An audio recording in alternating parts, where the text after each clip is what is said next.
위험에서 벗어나게 해달라고 기도하지 말게 하시고 위험에 처해서도 두려워하지 말게 해달라고 기도하게 하소서. 인도의 시인 타고르의 말입니다. 원하는 대로 모두 이루어지기를 기도하는 사람은 그렇게 되지 않았을 때 쉽게 좌절합니다. 그런데 원하는 모든 것이 이루어질 수는 없으므로 반드시 우리는 좌절감과 맞닥뜨리게 되어 있음에도 불구하고 어떤 사람들은 계속 원하는 대로 모두 이루어지기만을 기도하지요. 그러다 보면 성취에서 멀어지고 실패를 거듭하면서 자신감마저 약해질 수 있습니다. 문제는 바로 거기에 있습니다. 자신감을 상실한 채로 계속 노력할 수 있는 사람은 거의 없기 때문입니다. 티베트의 즐거운 지혜라는 책을 보면 자갈밭의 비유가 나옵니다. 온 세상이 온통 자갈밭인데 맨발인 사람들은 발이 아파 걸을 수가 없습니다. 어떤 사람들은 온 세상을 가죽으로 덮으려고 합니다. 어리석은 짓이지요. 현명한 사람들은 약간의 가죽을 잘라 자신의 발바닥에 덧댑니다. 발바닥은 우리의 마음을 비유합니다. 세상의 모든 문제가 사라지기를 희망하는 것은 어리석은 일입니다. 우리는 단지 우리의 마음을 단단히 함으로써 세상의 모든 자갈밭 위를 고통받지 않고 걸을 수 있는 겁니다. 그러므로 공부하는 사람은 이와 같이 기도해야 합니다. 각각의 문제가 해결되기를, 구체적으로 원하는 점수를 얻기를 기도할 것이 아니라 항상 열심히 공부하는 사람이 되기를, 어떤 경우에도 계속 노력할 수 있는 단단한 마음을 가진 사람이 되기를 기도해야 합니다. 원하는 모든 것을 이룰 수는 없지만 그러나 우리는 언제라도 같은 자세로 노력할 수는 있습니다. 365공 비타민, 공부하는 사람의 기도의 한 대목으로 시작합니다.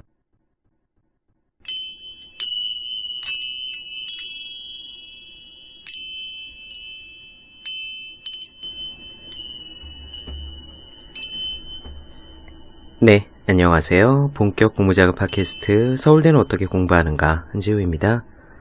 우리는 지금 히로나카 헤이스케 교수의 학문의 즐거움을 보고 있습니다.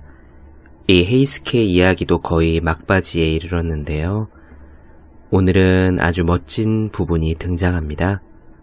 문제가 있으면 문제와 함께 잠자라. 그리고요, 나의 재산은 끈기다 라는 부분이에요. 헤이스케 교수는 특이점 해소 정리에, 그 해결에 박차를 가하고 있습니다. 저도 수학을 잘 모르는데 특이점 정리란 이런 거래요. 비유컨대 놀이공원에 가면은 왜 롤러코스터가 있잖아요. 이 롤러코스터의 모든 선은 곡선입니다. 딱 꺾여져 있는 부분이 있으면 운행이 불가하겠죠.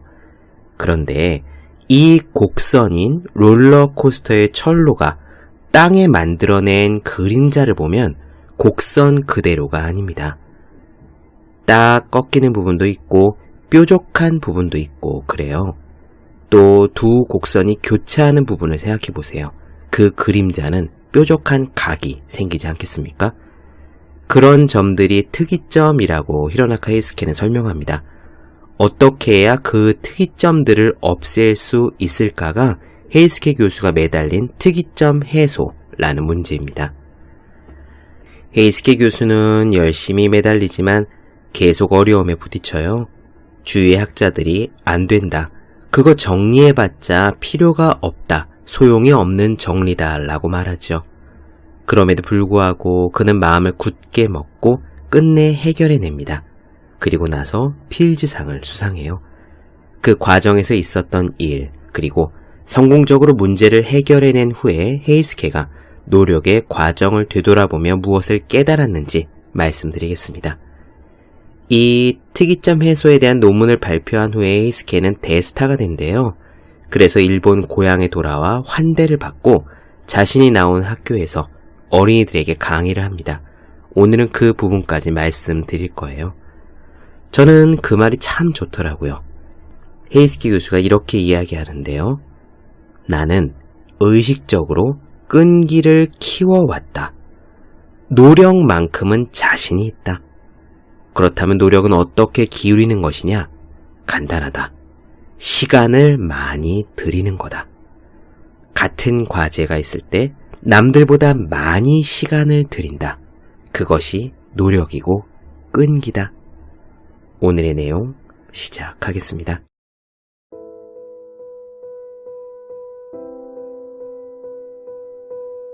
수개월에 걸쳐 노력을 해보았지만 해결의 실마리를 잡을 수가 없었다. 그 무렵 하버드 대학의 어느 교수가 했다는 말 한마디가 인상 깊게 들려왔다. 문제와 함께 잠자라. 어려운 문제를 풀려고 할 때는 그 문제와 함께 생활하는 자세를 가지라는 뜻이다.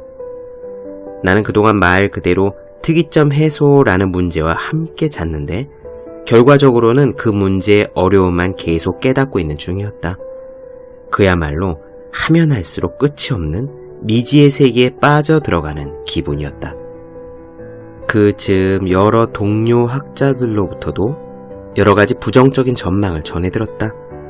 슈발레라는 교수는 특이점 해소의 문제가 그렇게 쉽게 풀릴 리가 없다.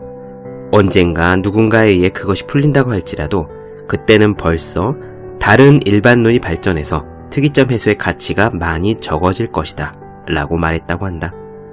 그리고 나는 존경하는 수학자 그로샌딕에게서도 사기가 꺾이는 말을 들었다. 케임브리지에서 파리로 돌아가는 그로샌딕을 공항까지 배웅할 때 공항으로 가는 차 안에서 나는 그에게 특이점 해소에 대해 이야기를 했다.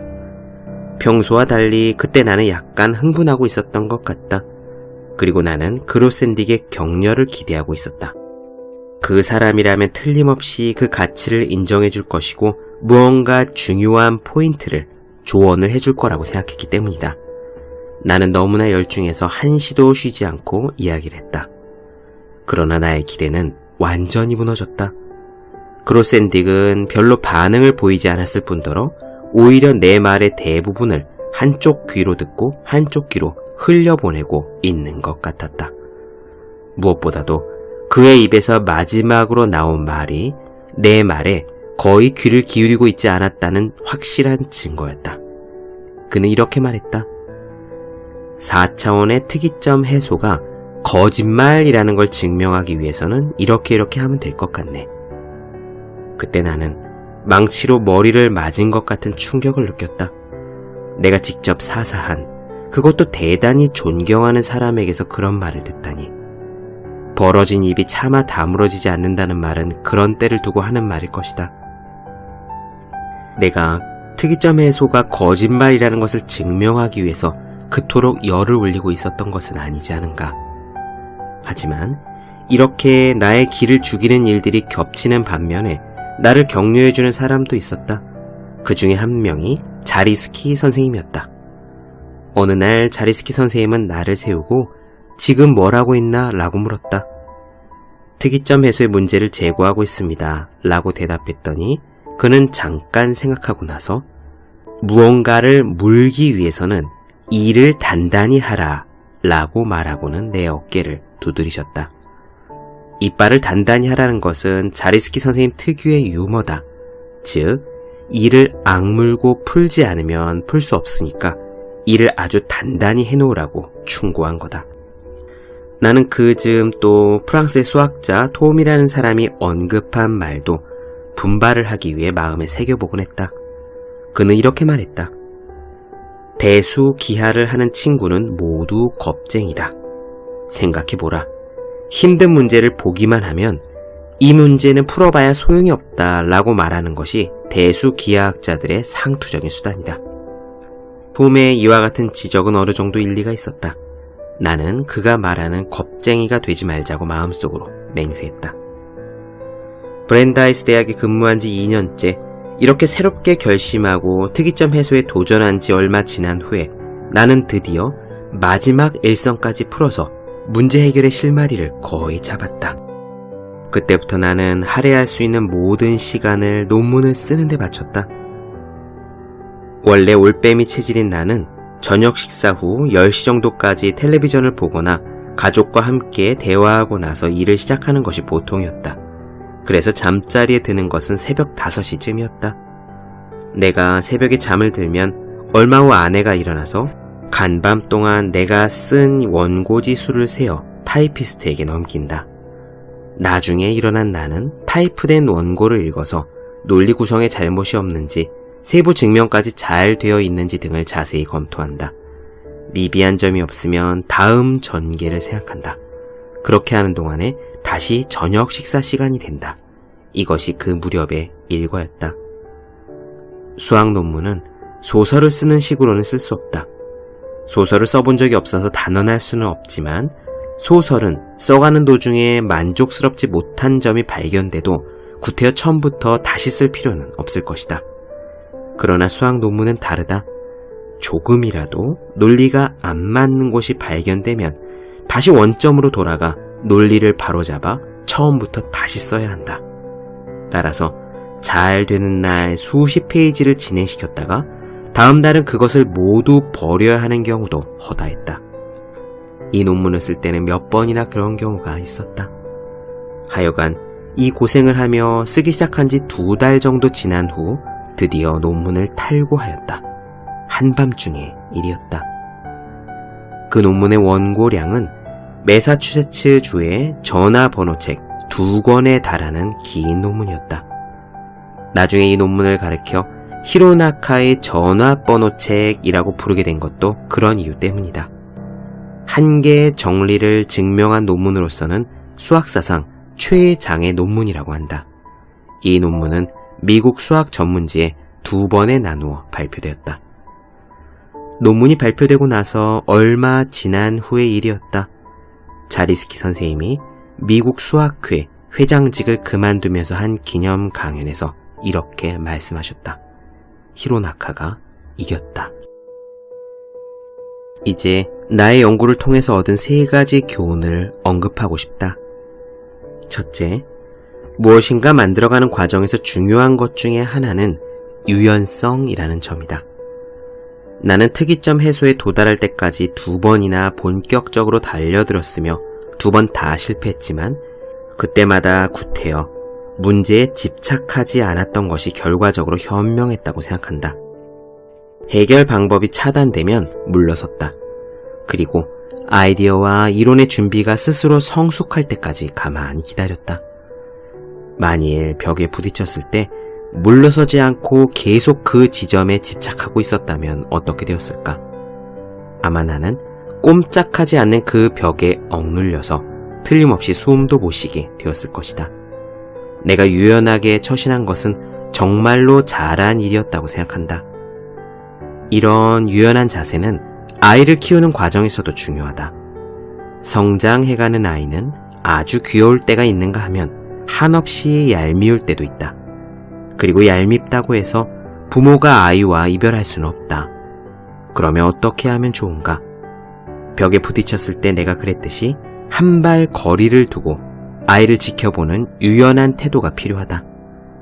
창조라는 것은 아이를 키우는 것과 같다고 전에도 말했지만 이 점에서도 양자가 비슷하다. 둘째, 무언가를 하고 싶다는 욕망이 창조에 필요한 것은 두말할 필요도 없지만 그 욕망은 어디까지나 자기 내부에서 생긴 것이 아니면 안 된다는 것을 뼈저리게 느꼈다.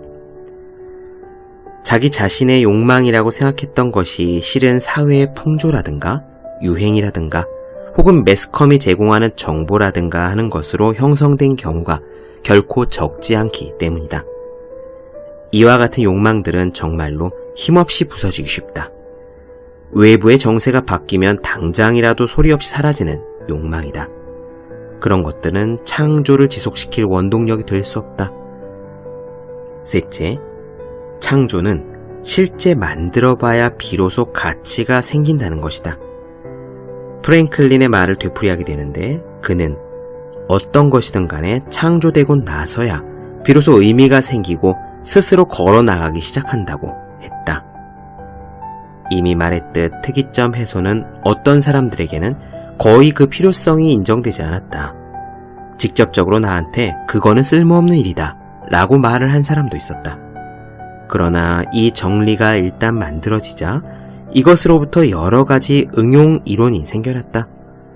나 자신이 발표한 응용도 있었지만 계속해서 훌륭한 응용 이론을 생각해낸 사람은 다름 아닌 그로센디 교수였다.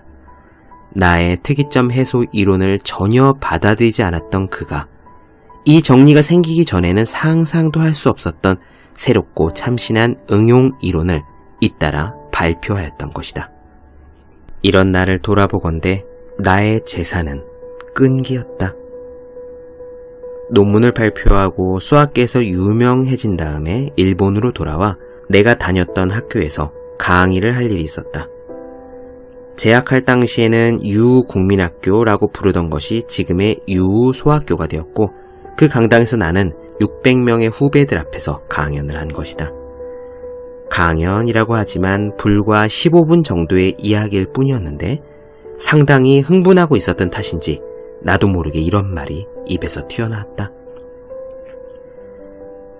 나를 가리켜서 재주가 뛰어나다든가 두뇌가 명석하다고 말해주시는 것은 대단히 기쁩니다만 그것은 사실이 아닙니다.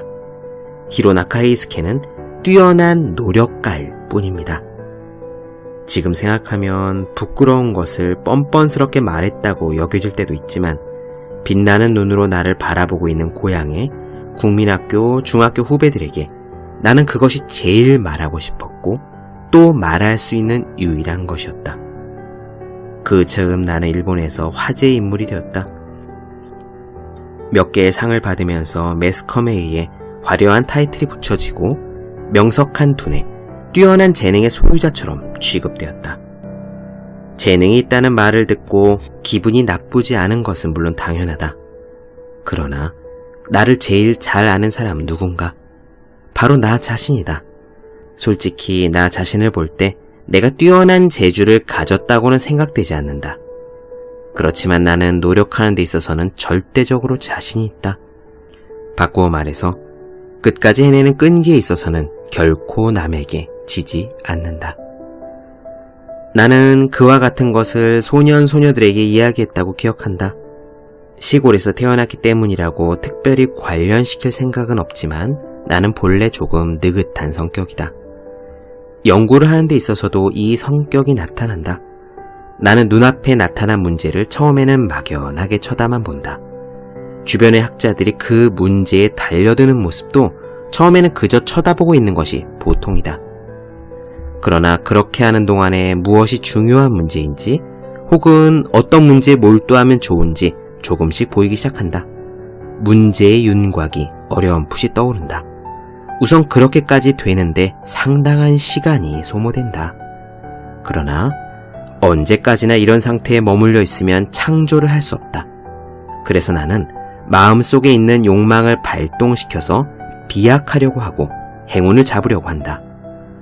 운이라는 불연속적인 비약을 하지 않으면 새로운 것을 창조할 수가 없다. 그러고 나서 문제에 몰두하기 시작하는데 그때 자기 자신에게 상기시키는 것은 항상 소심을 잊지 말라는 것이다. 소박한 마음, 소심. 수학자에게 제일 중요한 것은 발상이며 아이디어인데 그 아이디어는 소박한 마음, 소심의 상태가 되어야 비로소 탄생한다고 생각한다. 느긋하게 기다리고 기회를 잡을 행운이 오면 나머지는 끈기의 문제다. 나는 남보다 2배의 시간을 들이는 것을 신조로 하고 있다. 그리고 끝까지 해내는 끈기를 의식적으로 키워왔다. 끝까지 해내지 않으면 그 과정이 아무리 우수하더라도 결과가 없기 때문이다. 아무리 두뇌가 우수하더라도 업적을 쌓지 않으면 수학자라고 말할 자격이 없다. 노력이란 말은 나에게는 남보다 더 많은 시간을 들인다는 것과 같은 말이다.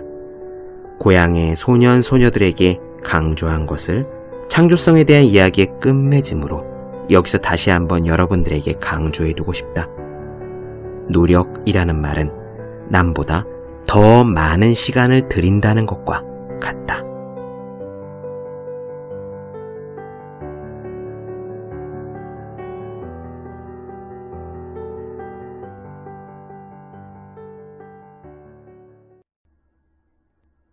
네, 본격 공부작업 팟캐스트 서울대는 어떻게 공부하는가 히로나카 헤이스케의 학문의 즐거움 중에서 끈기에 대한 부분 나눠드렸습니다. 더 많은 이야기가 궁금하신 분들, 질문사항 있으신 분들은 제 네이버 블로그 생애 즐거운 편지, 다음 카카오 브런치, 한재회 브런치, 인스타그램에서 해시태그 서울대는 어떻게 공부하는가, 또 유튜브에서 서울대는 어떻게 공부하는가 검색해 주시면 좋겠습니다. 또 매일매일 공부하시는 분들, 여러분 주변에 매일매일 공부하시는 그분들을 위해서요, 하루 한 페이지씩 읽고 공부할 의지를 북돋는 책, 보기만 해도 공부하고 싶어지는 365 공비타민 선물해 주시면 좋겠습니다. 오늘 여기까지 할게요. 전 다음 시간에 뵙겠습니다. 여러분 모두 열심히 공부하십시오. 저도 열심히 하겠습니다.